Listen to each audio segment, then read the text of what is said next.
Hi, my name is Kaylee Bowers, and today I will be talking about how we learn from our past mistakes by using lessons from history to help show citizens what important historical information is left out of our textbooks. I'll be using a TED Talk from Aaron Hugh and the text Bad Indians by Deborah A. Miranda and the Constitution of the Iroquois Nations.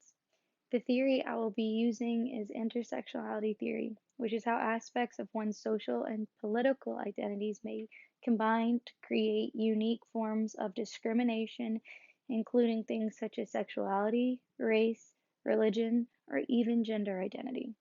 The reason I will be using this theory is to explain and show how discrimination is very present towards the Native American people in the past and today.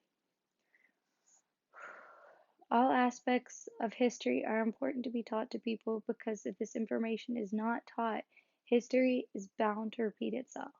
I have chosen this topic because I am of Native American and Hispanic descent. And as a child, I was called half breed or Hispanic spick and even Mexican spick. And at the time, I didn't know what these terms meant, but by how they were said, I knew they were meant to hurt and to make me feel less than human and to make me feel shame about who I am as a person. I know Native American people have been treated throughout the centuries as less than human, treated as savages that needed to be controlled, wiped out, tamed, and killed.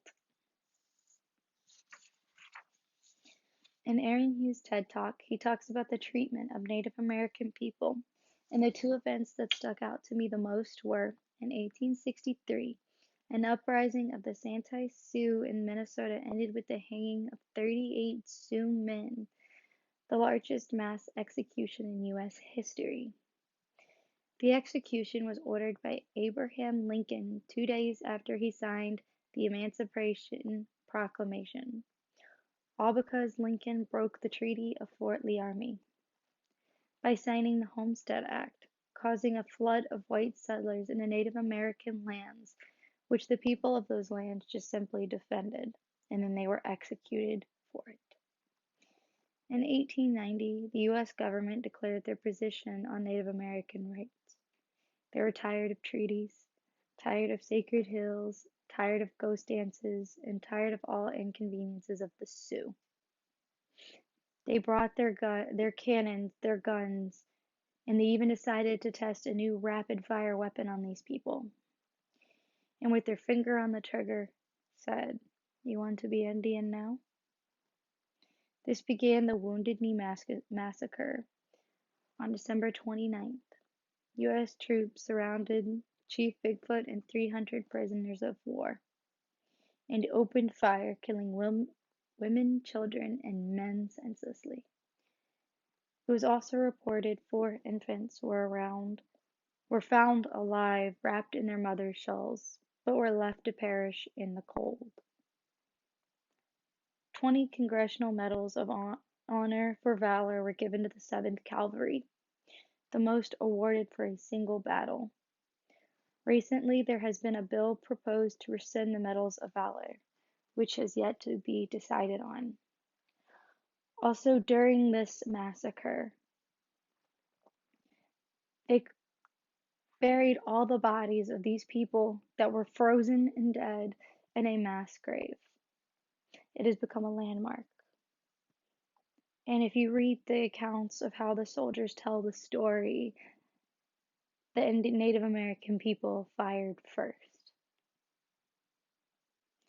But there is one recount of one of the soldiers that says they fired first, that the cavalry fired first, killing all of these people and leaving children for dead.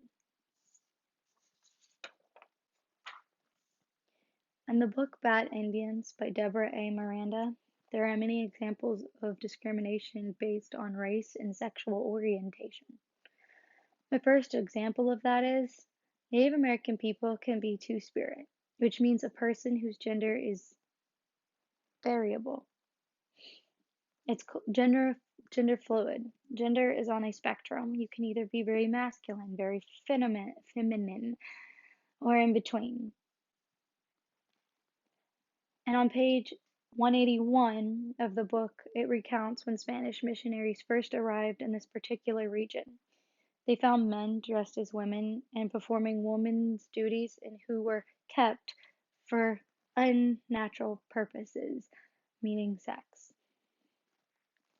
These people are called joyas, also meaning jewels. For the Native American people, they treated each other how they wanted to be treated from a young age. They did not judge, they did not say, you have to be this way.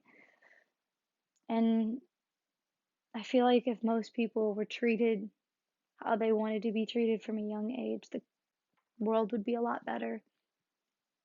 And on page 184, another friar talks about how they punished a Joya and their husband for unspeakable sinful act. They punished this married couple for loving each other and not being in a conventional marriage. But who were they to dictate a culture that wasn't theirs?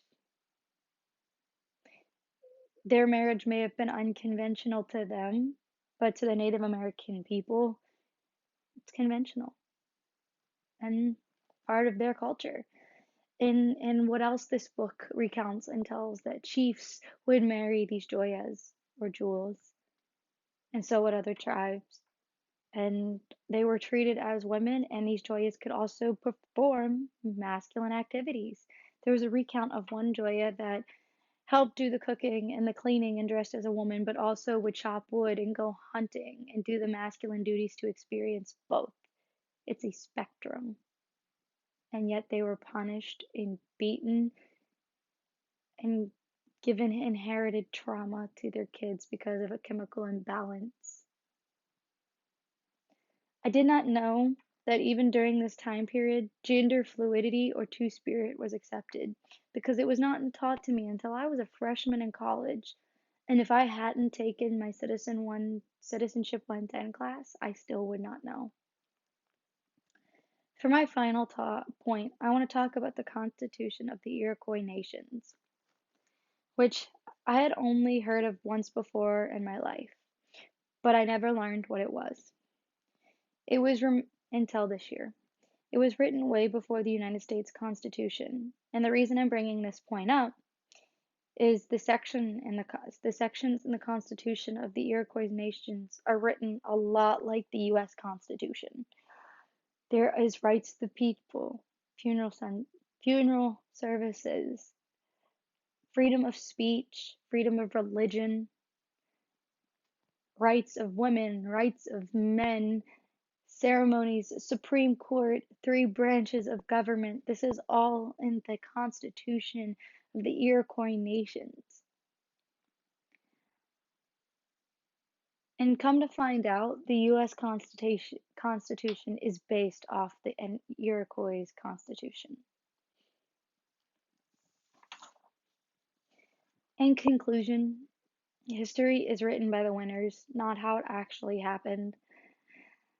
History is written in textbooks for our children, our teenagers, and everything else to show how great of a country we are, instead of also showing our mistakes and what we've learned from and how we've handled things in the past.